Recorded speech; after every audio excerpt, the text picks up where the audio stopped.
Hello, and welcome to Seattle Humane's Foster Orientation for Foster to Adopt adopters. The purpose of today's presentation is to prepare you for your foster to adopt experience with Seattle Humane. Today we will discuss what to expect from your foster to adopt experience, and we'll provide you with a general overview of how the program operates. After you've completed this video, please move on to the foster review quiz. Once that's submitted, we will get in touch with you about scheduling your pickup.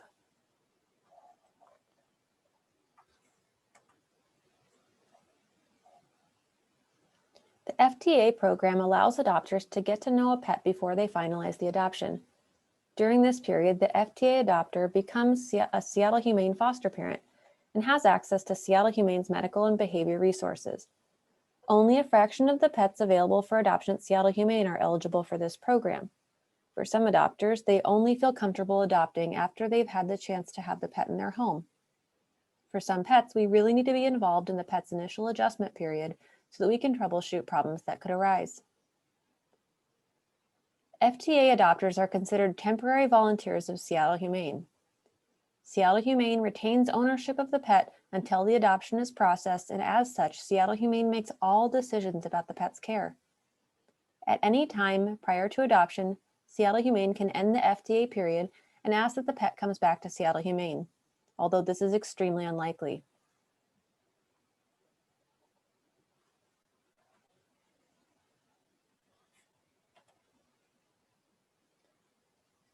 It is important to keep in mind that the foster program is a life-saving operation. As a foster parent, it is your responsibility to follow your pet's appointment needs, communicate with the foster team, and be flexible.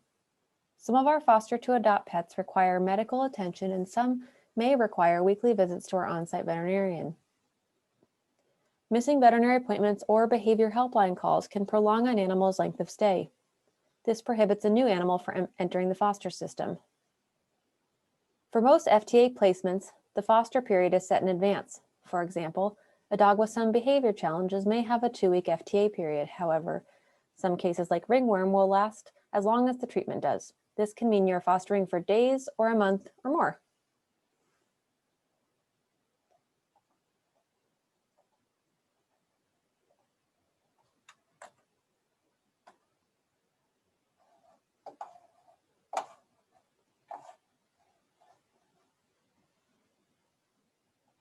We limit FTA to a few types of cases in order to preserve our resources for the pets who need the help the most. Most pets who go through our FTA program have one of the following: behavior challenges such as reactivity to other dogs or cat litter box issues, socialization needs such as a fearful cat or dog, medical requirements like diabetes or cerebellar hypoplasia, or they're undergoing medical treatment for something like URI or ringworm, pictured here.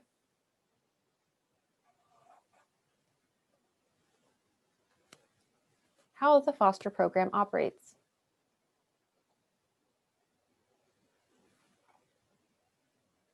While you are fostering with Seattle Humane as an FTA adopter, your primary point of contact will be our foster coordinators once you've completed this orientation. You'll be back in touch with our fabulous adoption team once you're ready to process the adoption. Until then, the foster team is your point of contact. We may connect you with our veterinary or behavior teams as needed.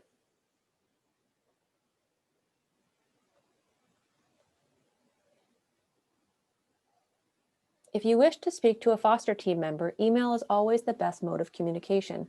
Foster staff members are often away from their desks and are likely to miss a phone call. Email is also important because we have a team of people working together, so you may start your conversation with one coordinator and it may be picked up by another. Having the ability to read through an email chain helps us prevent redundant conversations. The foster team's goal is to support you as foster parents. We are available to answer any and all questions, so if you ever have a concern while you're fostering for us, please ask. While you're actively fostering an animal, you are required to send the foster team an update at least once a week. This email is important because it helps us keep track of our foster population and lets us know that everyone is getting the care that they need. Our foster population is large, so we rely on our foster parents to advocate for their foster animals. The foster program operates by appointment only. Because we have so many animals in foster at any given time, it's incredibly important that we schedule an appointment for everything. This allows us to make sure you're getting everything you need while you're on campus, and it reduces the amount of time you're spent waiting for assistance. If you show up without an appointment, we may not be able to help you.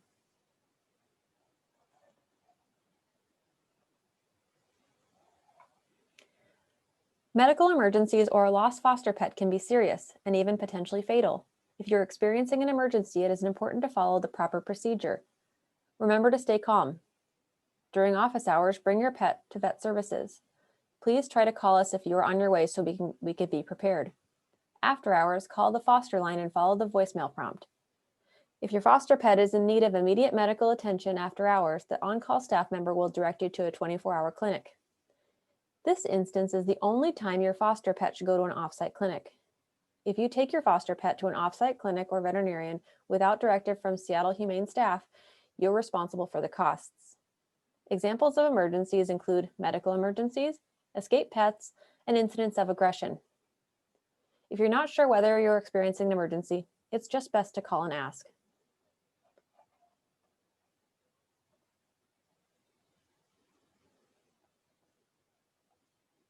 Sometimes accidents happen that can result in injury.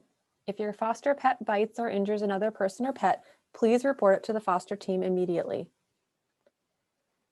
If a person outside your home is injured by a foster pet, gather their information and let them know Seattle Humane may be in contact. You are required to fill in an incident report with us in the event of an injury.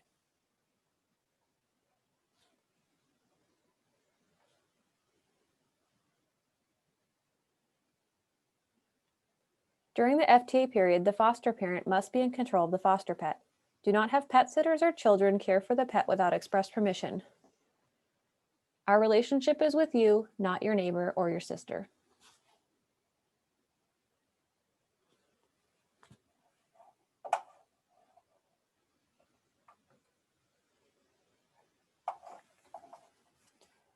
Appointments are to be scheduled through our online booking service. You're able to book one day or further in advance. If you need to have an appointment same day, please email the foster team to find out available times.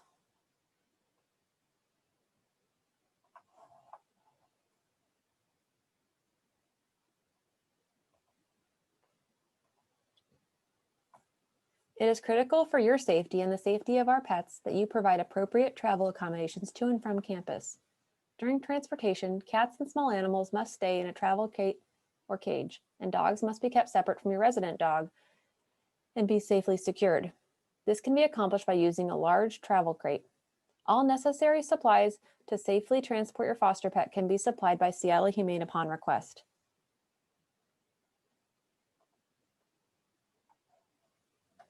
Each foster pet requires supplies.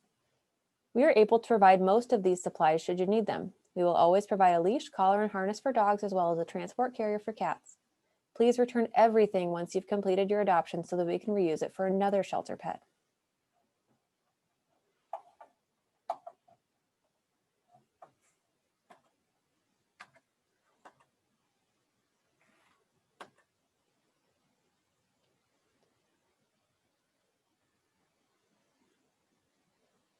A few key rules for your foster pet are as follows. Dogs must always be on leash when out of a fully fenced backyard. Foster dogs are not permitted to be outside unsupervised and must be kept indoors at night. Foster dogs are not permitted to go to dog parks under any circumstances. Cats, kittens, and small animals must remain indoors at all times and are not permitted to go outside on a leash or harness unless expressly approved by the foster manager. Pet doors that lead outside must be locked when you have a foster animal. Please see your foster manual for examples on appropriate housing for your foster animal. We're also happy to answer any questions you may have.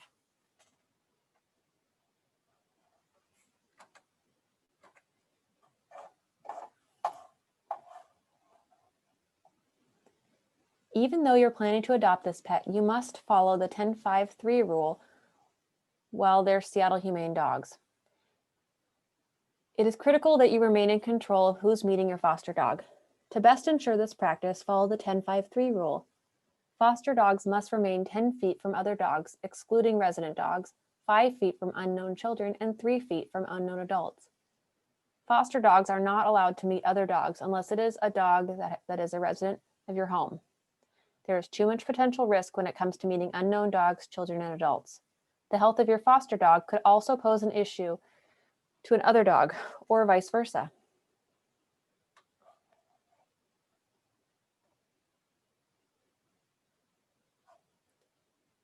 Foster pets should be given fresh food twice daily and water daily, and should have a clean space to be housed in. While you're cleaning and feeding, review areas and note any abnormalities, such as untouched food or diarrhea in the litter box. This helps to ensure that your foster pet is healthy. If you see anything abnormal, alert the foster team.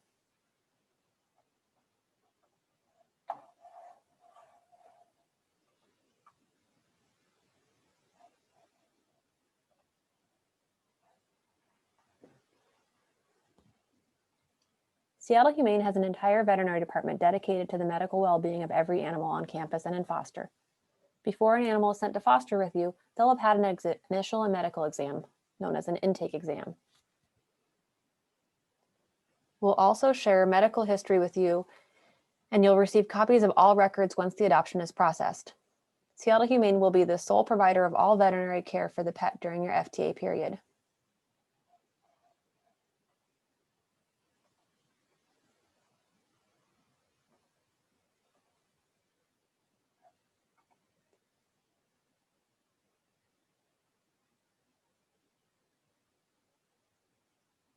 If your foster pet is due for a vet check, it is important that you schedule an appointment in advance. Our vets have limited availability, and we are often unable to accommodate vet appointments that are scheduled the same day. Our typical window for appointments is mid-morning and mid-afternoon, 7 days a week.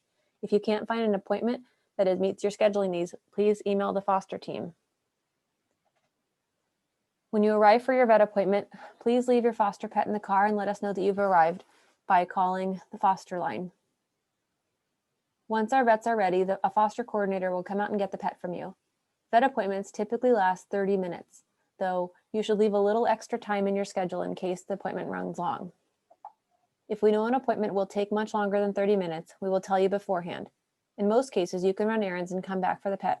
Just let us know if that's what you'd like to do.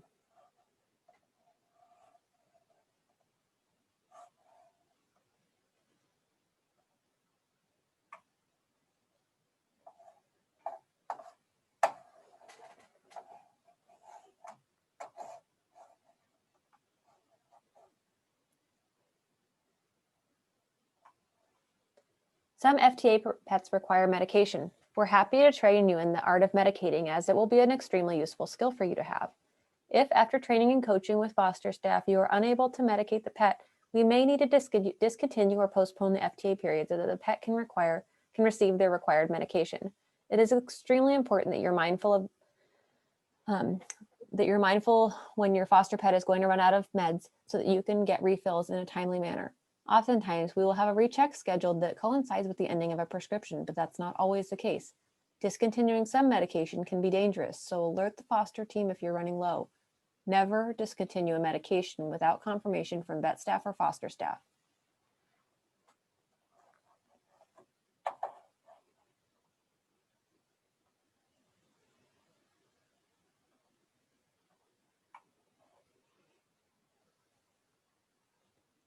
Even if a foster animal is sent to you healthy, they may end up needing medical attention at some point.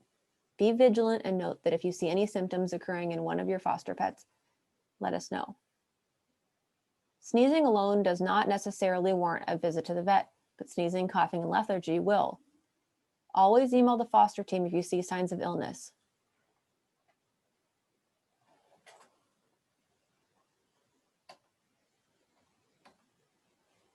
At the end of the FTA period, the foster team will reach out to you to see if you're ready to have processed the adoption.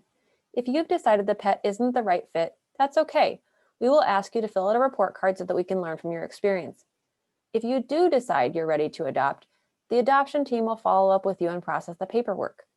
Please return all foster items except the pet to the shelter so that we can clean and reuse them for other pets. This includes carriers, collars, leashes, toys, and litter boxes. If you want to continue to be a part of the Seattle Humane volunteer community, please email volunteers@seattlehumane.org. We'd love to keep working with you.